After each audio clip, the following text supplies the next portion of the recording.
नाशिक उद्योग नीतीतील पॉडकास्ट सिरीजमध्ये तुमचं सहर्ष स्वागत आहे. एक यशस्वी उद्योजक गल्लीपासून ते दिल्लीपर्यंत आपल्या नाशिकचे प्रश्न संसदेमध्ये जे ठामपणे मांडतात अशा आपल्या नाशिकचे लोकप्रिय कार्यसम्राट खासदार आदरणीय हेमंतप्पा गोडसे आपल्यासोबत आहे. सर, तुमचं मनापासून हार्दिक स्वागत आहे. सर, सगळ्यात पहिला प्रश्न मला विचारायचा आहे की शिक्षणाचं माहेरघर म्हणून समजलं जाणाऱ्या पुणे नगरीला, द्राक्षांची पंढरी म्हणून समजलं नाशिक नगरीला कनेक्ट करताना तुम्हाला काय सांगावंसं वाटतं सर? निश्चितच द्राक्ष उत्पादन आपल्या नाशिकमध्ये अतिशय मोठ्या प्रमाणामध्ये होतं आहे आणि त्याचबरोबर नाशिकची जी चव आहे द्राक्षाची ती इतर कुठल्या ठिकाणी मिळत नाही आणि म्हणून आपली द्राक्षाची पंढरी म्हणून नाशिक या ठिकाणी ओळखलं जातं आणि हजारो शेतकरी त्यावरती अवलंबून आहेत. अनेक निर्यात बाहेरच्या देशामध्ये द्राक्षाची या ठिकाणी केली जाते आणि त्यामुळं नाशिकला एक द्राक्षाची नगरी म्हणून या ठिकाणी ओळख आपण आपल्या शेतकऱ्यांनी निर्माण केली. सर, पुढचा प्रश्न तरुणांना धरून आहे की साधारणतः नाशिकमधली बरीच तरुण शिक्षण नाशिकमध्ये घेतात आणि आपल्या नोकरीसाठी ते पुन्हा शिफ्ट होतात. नाशिकमध्ये असे काही आपण प्रकल्प आणत आहोत का जेणेकरून आपल्या नाशिकच्या युवा तरुणांना नाशिकमध्येच रोजगार उपलब्ध होईल? यासाठी आता नुकतंच आपल्या सारथी जी मराठी समाजाच्या विद्यार्थ्यांसाठी प्रशिक्षण घेऊन त्यांना हॉस्टेल्स असतील, प्रशिक्षण असेल, प्लेसमेंट असेल, स्वयंरोजगार असेल, यासाठी सातत्यानं सारथीच्या माध्यमातून प्रयत्न केला. आपण विभागीय कार्यालय व्हावे अशी मागणी होती. आता नुकतंच एक विभागीय कार्यालय तात्पुरतं या ठिकाणी सुरू देखील झालं आणि कायमस्वरूपीची इमारत म्हणजे जवळजवळ ती 2 लाख स्क्वेअर फुटाची बिल्डिंग आणि 500 मुलं आणि 500 मुली यांना प्रशिक्षण या ठिकाणी मिळेल यासाठी आपला प्रयत्न होता. त्याला देखील अंतिम मान्यता जवळजवळ 159 कोटी रुपये त्या ठिकाणी मंजूर झालेले आहेत. जागा देखील त्या ठिकाणी मिळालेली आहे आणि मला असं वाटतं का लवकरच त्या ठिकाणी त्याचं काम देखील त्या ठिकाणी सुरू होऊन मुलं प्रशिक्षण घेऊन स्वयंरोजगार त्या ठिकाणी निर्माण करतील. आपण या संदर्भामध्ये मागच्या काही काळापूर्वी आपण रोजगार मेळावा घेतला होता. अनेकदा शिक्षण आणि इंडस्ट्रीला लागणारा माणूस यामध्ये अनेकदा गॅप असतो आणि मग तो गॅप फिलिंग करण्याकरता आपण रोजगार मेळावा घेतला आणि 1297 मुलांना त्या ठिकाणी युवक युवतींना त्या ठिकाणी स्पॉट अपॉइंटमेंट त्या ठिकाणी मिळाली होती. त्यानंतर आपण स्वयंरोजगारासाठी प्रयत्न केला की शासन देखील अनेकदा बँकांच्या माध्यमातून महामंडळांच्या माध्यमातून युवकांना युवतींना त्या ठिकाणी कर्ज उपलब्ध करून त्यांना त्यांच्या पायावर कसं उभं राहता येईल यासाठी प्रयत्न करतात. आपण देखील त्यामध्ये स्वतः लक्ष घालून ज्यावेळेस आपण बैठका घेतल्या त्यावेळेस आपल्या लक्षात आलं महामंडळाचे अनेक प्रकरणं गेल्यानंतर बँक त्या ठिकाणी कर्ज पुरवठा करत नाही आणि म्हणून मुलांना स्वयंरोजगारीसाठी अडचण येते. तर मग आपण त्यामध्ये स्वतः लक्ष घातलं आणि त्यामध्ये जवळजवळ 13,500 युवक युवती महिला यांना जवळजवळ 200 कोटीहून अधिक कर्ज वितरण केलं आणि या 13,500 युवक युवती आणि महिलांना त्यांच्या स्वतःच्या स्वयंरोजगाराच्या माध्यमातून त्यांच्या पायावर उभं राहण्याची संधी त्या ठिकाणी मिळाली. त्यानंतर तुम्ही जसं सांगितलं का इथं IT पार्क मगाशी पण मी सांगितलं का IT पार्क व्हावा यासाठी आपल्या नाशिकमध्ये अनेक IT उद्योजक आहेत, परंतु ते पूर्ण शहरभर वेगवेगळ्या ठिकाणी स्कॅटर्ड आहेत आणि त्यांना एक रूफ खाली आणण्यासाठी आपण एक IT पार्कचं रिझर्वेशन व्हावं राजूर बोवलेमध्ये त्यासाठी उदय सामंतांकडं विनंती केली होती आणि त्यांनी तसं 50 एकर जागेचं रिझर्वेशन देखील त्या ठिकाणी केलेलं आहे. मला असं वाटतं का निश्चित IT कंपन्या जर आल्या तर निश्चित नाशिकचं जे टॅलेंट आपण म्हटले तर नाशिकचं टॅलेंट बाहेर जातं याची निश्चित आपल्या सर्वांना खंत आहे. नाशिक अतिशय योग्य ठिकाण आहे कारण या ठिकाणी लो कॉस्ट लिव्हिंग आहे. त्यानंतर आपलं टॅलेंट अतिशय चांगल्या प्रमाणामध्ये आणि अतिशय गुणवत्तेदार टॅलेंट आहे आपलं आणि म्हणून आपलं टॅलेंट आपल्या नाशिकमध्येच राहावं आणि नाशिकच्या विकासासाठी त्यांची मदत मिळून त्याची भर पाडावी हा उद्देश सर्वच लोकप्रतिनिधीला या ठिकाणी असतो आणि निश्चित मला असं वाटतं का IT पार्कच्या माध्यमातून त्याला देखील एक चांगली चालना मिळेल.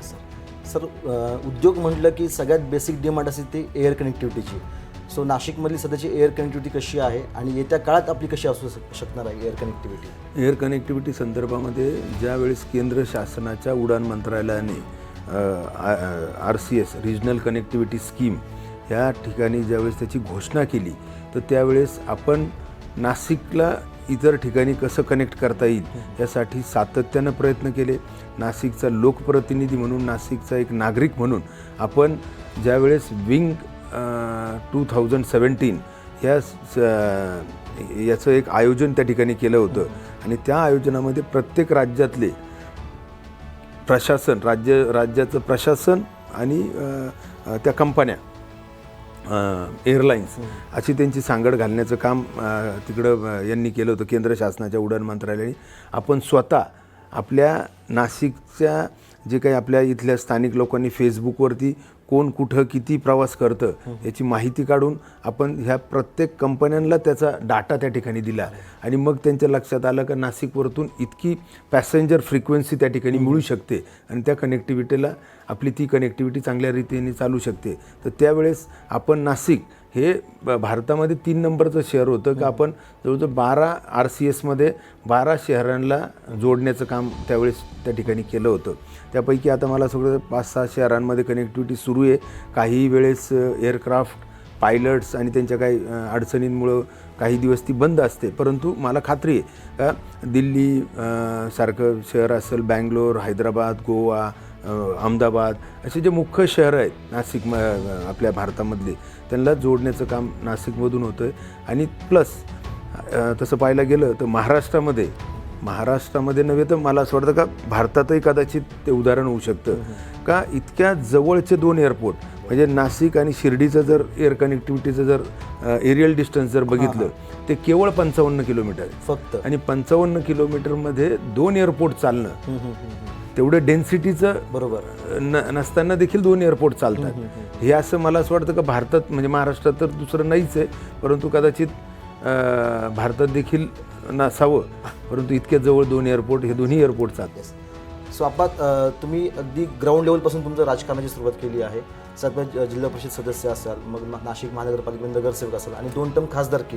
तर एक खासदार म्हणून, एक लोकप्रतिनिधी म्हणून तुमच्या दृष्टीने नाशिक शहर कसं बदलत गेलं? खरं तर मुंबई, पुणे, नाशिक हे एक सुवर्ण त्रिकोण म्हणून महाराष्ट्रामध्ये ओळखलं जातं आणि मुंबईनंतर पुणे, पुण्यानंतर नाशिक, नागपूर आणि संभाजीनगर असं एक काही काळापूर्वी एक असं गिनल्या जायचे शहरं, परंतु आज मुंबई, पुण्यानंतर नागपूर आणि नाशिक आणि संभाजीनगर असं आपलं 4थ्या स्थानावरती त्या ठिकाणी आलं. परंतु यामध्ये मुख्यतः कारण आपण जर बघितलं ना तर 2000 साली ज्यावेळेस मुंबई पुणा म्हणजे मी मगाशी पण कनेक्टिव्हिटी हा सगळ्यात महत्त्वाचा मुद्दा म्हणून सांगितला, तर त्या काळामध्ये मुंबई आणि पुणा ही जी कनेक्टिव्हिटी त्या काळामध्ये झाली, तर त्याच वेळेस आपल्या नाशिकसाठी देखील 4 लेनिंगचं प्रपोजल त्या ठिकाणी होतं, परंतु काही कारणास्तव तो रोड त्या काळात झाला नाही. आणि आपण सर्व जाणतोय का 2000 साली किंवा 1995 ते 2000च्या दरम्यान पुणा आणि नाशिकमध्ये जास्त डिफरन्स नव्हता, म्हणजे 10-20% अंतर होतं.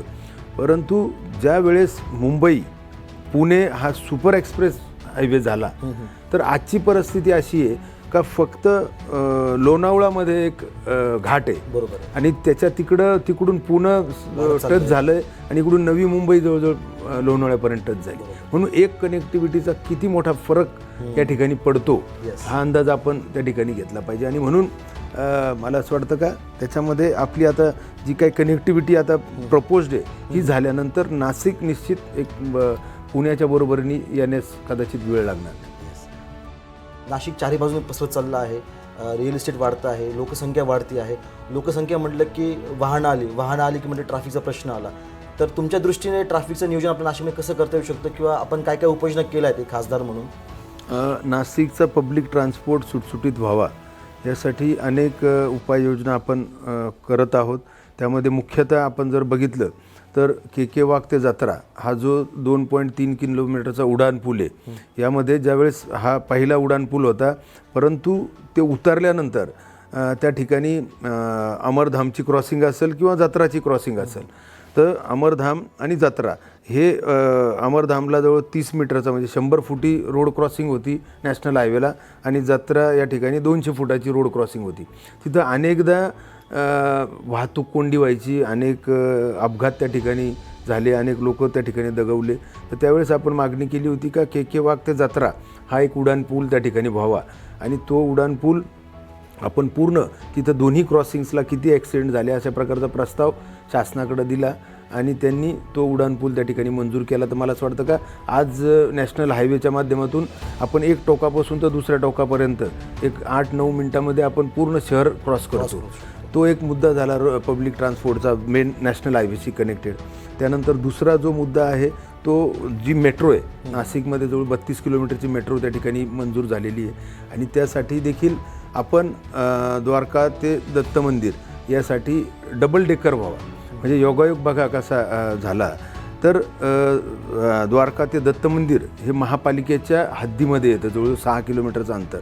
आणि त्यावेळेस आपण ज्यावेळेस केंद्रीय मंत्री गडकरी साहेब या ठिकाणी आले होते तर त्यांच्याकडे मागणी केली होती का हा महापालिकेच्या अंतर्गत येत असल्या कारणानं महापालिकेचा बजेट इतका नसतो का तो एखादा फ्लायओव्हर त्या ठिकाणी एखादा करू शकता आणि म्हणून हा आपण केंद्र शासना म्हणजे त्याच्या भारतमालामध्ये त्याचं इन्क्लुजन करावं आणि म्हणून मग केंद्राला त्याच्यावरती काम करता येईल आणि त्या ठिकाणी आपण फ्लायओव्हर त्या ठिकाणी करू शकतो अशा प्रकारची मागणी केली होती. त्यांनी देखील त्याच्यासाठी तत्वतः घोषणा देखील केली होती. परंतु ज्यावेळेस 32 किलोमीटरचा हा मेट्रो मंजूर झाली लाईन आणि कदाचित जर ती लाईन झाली असती तर या ठिकाणी अनेक नाशिक आणि नाशिक रोडला येणारे हजारो गाड्या आहेत रोजच्या, सगळ्यात ओव्हरलोडेड असलेला तो रोड आहे आणि कदाचित ती जर मेट्रो झाली असती लवकर तर कदाचित फ्लायओव्हर करता आला नसता आणि तो वाहतूक कोंडीचा प्रश्न कधीच मिटला नसता. परंतु योगायोग असा झाला का ती भारतमालामध्ये इन्क्लूड झाली. आपण तातडीनं मागणी केली का त्या ठिकाणी डबल डेकर करण्यात यावा. डबल डेकर एक फ्लोअरला 4 लेन आणि त्याच पिलरवरती मेट्रो अशा प्रकारची मागणी त्या ठिकाणी केली. त्याला तत्वतः मान्यता देखील मिळाली. आता सध्याच्या परिस्थितीला 10.44 किलोमीटरचा जो डबल डेकरचा प्रोजेक्ट आहे तो आता आपलं नुकतीच आपल्या राज्याचे उपमुख्यमंत्री फडणवीस साहेब यांच्याशी चर्चा झाली आणि त्यांनीच देखील सांगितलं का आपण स्वतः त्या ठिकाणी लक्ष घालतोय आणि आपण नॅशनल हायवे आणि राज्य शासन यावरती पैसे खर्च करून आपण एक पायलट प्रोजेक्ट म्हणून त्या ठिकाणी करणार आहोत. म्हणजे हा एक दुसरा मुद्दा झाला एक पब्लिक ट्रान्सपोर्टचा. त्यानंतर तिसरा जो मुद्दा आहे तो राणेनगर बोगदा आणि इंदिरानगर बोगदा. आपल्या सर्वांनाच ठाऊक आहे काय या 2 शहरं सिडको साईडची आणि या बाजूची. तर अनेकदा तिथं इतकी ट्रॅफिक जाम होते तर कधी 10-10, 15-15, 20-20 मिनटं त्या ठिकाणी थांबावं लागतं कारण त्या ठिकाणी इंजिनिअरिंग चुका त्या ठिकाणी झालेल्या आहेत. म्हणजे जो DP रोड आहे तो 30 मीटरचा 100 फुटाचा आणि जो व्हेकल अंडरपास जो नॅशनल हायवेने त्या ठिकाणी केला आहे तो केवळ 9 मीटरचा आणि म्हणून 60 फूट अंतर हे कमी पडतं आणि म्हणून मग आपण त्या ठिकाणी दोन्ही पण इंदिरानगर आणि राणेनगर या दोन्ही ठिकाणी सूचना केल्या होत्या की त्यामध्ये त्याचं वायडनिंग त्या ठिकाणी व्हावं आणि दोन्ही बाजूनी येणाऱ्या आणि जाणाऱ्या बाजूनी दोन्ही साईडनी हायवेच्या तिथं एक रॅम्प केले जावे जेणेकरून सरळ येणारा माणूस निघून जाईल आणि त्या ठिकाणी क्रॉसिंग होणार नाही. तर त्याला देखील मंजुरी मिळालेली आहे. 47 कोटी रुपये त्याला मान्यता मिळाली. त्याची टेंडर प्रोसेस देखील सुरू झालेली आहे. लवकरच वर्क ऑर्डर होऊन ते देखील काम त्या ठिकाणी सुरू होणार आहे आणि मोठं ट्रॅफिकचं कंजेशन असलेले भाग हे दोन्ही पण त्याला एक रिलीफ त्या ठिकाणी मिळणार आहे. स्वतः मागच्या काही वर्षांमध्ये संपूर्ण जगाने एक भयानक संकट अनुभवलं होतं. त्यात आपला भारत देश आपला नाशिक जिल्हा देखील सामील होता. कोरोनाबद्दल मला कोरोनाच्या विषयावरती यायचं आपण की कोरोना काळामध्ये सगळ्यात जास्त निधी उपलब्ध करून देण्यामध्ये महाराष्ट्रामध्ये 1 नंबरचे खासदार तुम्ही होतात आणि देशामधील पहिल्या 10 मध्ये 7वे खासदार तुम्ही होतात. तर ह्या सगळ्या कोरोना काळामध्ये तुमचा अनुभव कसा होता एक खासदार म्हणून आणि नागरिक म्हणून? कोरोना काळामध्ये कोरोना काळ अतिशय भयानक काळ म्हणून आपण सर्वांनी या ठिकाणी अनुभवला. अनेकांना खूप वेगवेगळे अनुभव या कोरोना काळामध्ये आले. परंतु लोकप्रतिनिधी या नात्यानं आम्हाला देखील जनतेविषयी निश्चित काळजी होती. लोकप्रतिनिधी या नात्यानं आपण ज्यावेळेस 22 मार्च ते 14 एप्रिल पहिला लॉकडाऊन झाला त्या काळामध्ये आपण थांबलो. परंतु ज्यावेळेस नंतर ज्या काही अडचणी म्हणजे लोकांना मग अन्नधान्य असेल, भाजीपाला असेल, लोकांचं जेवणाचा विषय असेल, अनेक लोकांना अनेक अडचणी त्या ठिकाणी ज्यावेळेस बघितल्या जायच्या तर आपण कुठलीही पर्वा न करता सातत्यानं जनतेच्या सेवेसाठी फिरत होतो. अनेकदा दवाखान्यांमध्ये जाऊन धीर देणं असे देखील विषय सुरू होते आणि याच काळामध्ये ज्यावेळेस आपल्याला आपल्या लोकसभा अध्यक्षांनी च्या कार्यालयामधून फोन आले की आपण 1 कोटी रुपये आपला जो निधी आहे खासदार निधी हा आपल्याकडे जमा करावा, जेणेकरून सर्व खासदारांचा एकत्रित निधी आपण साधन सामुग्री करोनासाठी संपूर्ण देशभरामध्ये त्या ठिकाणी वाटणार आहोत. तर त्या काळामध्ये आपण स्वतः विचार केला की जर आपण आपल्याकडं आपली नाशिकची लोकसंख्या जवळजवळ 60 लाख आहे आणि आजही आपल्या नाशिकमध्ये करोना टेस्टिंग लॅब नाही, आपल्याकडं आजही सरकारी करोना टेस्टिंग लॅब नव्हती. आपल्याला सॅम्पल टेस्टिंगसाठी धुळ्याला, पुण्याला, मुंबईला हे सॅम्पल्स पाठवले जायचे आणि त्यामध्ये 2-2, 3-3 दिवस 3-3, 4-4 दिवस लागायचे रिपोर्ट यायला. त्यामध्ये आजार बळकट होत होता आणि त्यामध्ये अनेक जण त्या ठिकाणी दगावले. तर त्यावेळेस आपण त्यांना सांगितलं अध्यक्षांच्या कार्यालयाला की आम्ही देखील जो 1 कोटी रुपये निधी आहे तो करोनासाठीच या ठिकाणी एक टेस्टिंग लॅब आपण त्या ठिकाणी लवकर टाकणार आहोत. तर त्यांनी सांगितलं असं कळवा आणि आपण त्या ठिकाणी टेस्टिंग लॅब सिव्हिल हॉस्पिटलला त्या ठिकाणी मंजूर केली. त्याचं काम देखील तातडीने पूर्ण झालं आणि जवळजवळ 3.5 लाख नागरिकांना त्याचा फायदा झाला की सर्वांचं सॅम्पल टेस्टिंग मोफत झालं. सगळ्यांना रिपोर्ट 4-4, 6-6 तासात यायला लागले. त्यांच्यावरती तातडीनं त्या पद्धतीने उपचार सुरू झाले. अनेक जण त्याच्यामधून स्थिर म्हणजे सावरले आणि म्हणून आणि त्याच माध्यमातून जवळजवळ नाशिककरांचे 11 ते 12 कोटी रुपये त्या ठिकाणी वाचले. म्हणजे आपल्या 1 कोटी रुपयाच्या कामातून आपल्या नाशिककरांचे पैसे तर वाचलेच, परंतु त्यांना उपचार वेळेवर मिळाल्यामुळं ते लवकरात लवकर बरे देखील त्या ठिकाणी झाले. त्यानंतर दुसरा मुद्दा आपण ऑक्सिजन प्लांट संदर्भामध्ये जर बघितलं तर ऑक्सिजनची किंमत आपल्याला त्या काळामध्ये कळाली. मी त्या काळामध्ये गिरणारे या ग्रामीण रुग्णालयाच्या ठिकाणी अनेकांनी त्या ठिकाणी आंदोलनं केली, फ्लेक्स घालून फ्लेक्स लावून का मागणी केली का आमच्याकडं ऑक्सिजन द्या, ऑक्सिजन द्या, अशा प्रकारच्या सर्व आवाज देऊन त्यांनी अतिशय भावनिक आव्हान केलं सर्वांना.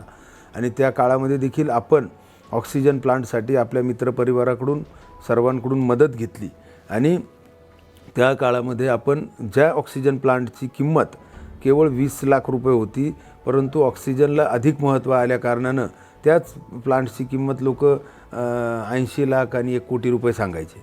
आपण स्वतः अहमदाबादला गेलो, ज्या ठिकाणी ऑक्सिजन प्लांट्स बनवत्या त्या मालकाला भेटलो, त्यांना रिक्वेस्ट केली आणि त्यांना जो प्लांट 10 ml तो प्लांट आपण 20 लाख रुपयामध्ये त्यांना फायनल करून 8 दिवसामध्ये गिरणाऱ्यासारख्या ग्रामीण रुग्णालयाला त्या ठिकाणी लावून देण्याचं काम त्या ठिकाणी केलं आणि ऑक्सिजनचा आधार त्या ठिकाणी दिला. असंच आपण सय्यद पिंपरीचं प्राथमिक आरोग्य केंद्र त्या ठिकाणी देखील आपण एक ऑक्सिजनचा प्लांट दिला.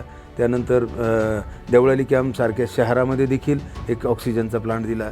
सिन्नरसारख्या शहरामध्ये देखील त्या काळामध्ये आपण ऑक्सिजनचा प्लांट दिला आणि त्या माध्यमातून लोकांना मदत करण्याचा एक प्रामाणिक प्रयत्न 4 ठिकाणी आपण CSR आणि मित्रपरिवाराच्या माध्यमातून आपण ऑक्सिजन प्लांट्स त्या ठिकाणी दिले. असंच आपण रेमडेसिवीरसारखं इंजेक्शन, त्या रेमडेसिवीरचा खूप मोठा तुटवडा जाणवत होता आणि त्या काळात रेमडेसिवीर जर दिलं नाही तर आपला पेशंट वाचतो का नाही अशी एक भावना त्या काळामध्ये लोकांची तयार झाली होती.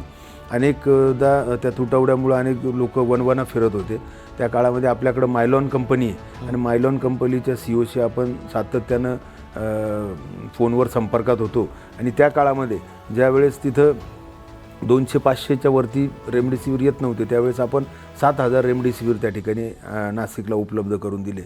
तसंच आपण या करोनाच्या काळामध्ये अनेक लोक जे देशाबाहेर विद्यार्थी होते, मलेशियाला होते, अनेक ठिकाणी रशियाला होते, अनेक विद्यार्थ्यांना देशाबाहेरून पुन्हा आपल्या नाशिकमध्ये आणण्यासाठी देखील आपण मदत केली.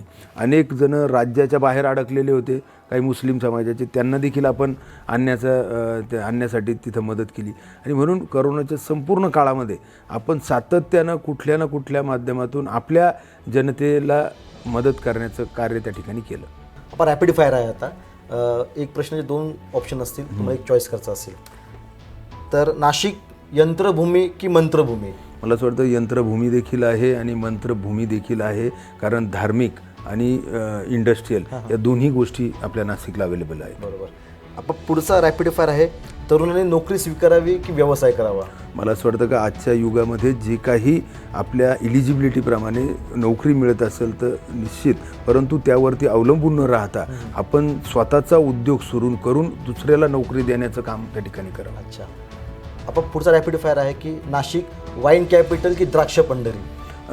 वाईन कॅपिटल देखील आहे. सुलासारख्या एक वायनरीने खूप मोठं त्या ठिकाणी संपूर्ण विश्वभरामध्ये नाव कमवलेलं आहे आणि द्राक्ष म्हणून द्राक्षाची जी गोडी आहे ती संपूर्ण नाशिकच्या द्राक्षाची गोडी ही संपूर्ण देशाला पसंत आहे. पण पुढच्या 20 वर्षामध्ये तुम्ही नाशिकला कुठे बघता आहात? मला असं वाटतं का नाशिकची स्पर्धा म्हणण्यापेक्षा नाशिकमध्ये इंडस्ट्रीयल डेव्हलपमेंट एक खूप मोठ्या प्रमाणामध्ये होऊन आपण मुंबईनंतर नाशिकचं नाव कसं निघेल यासाठी निश्चित बघतो.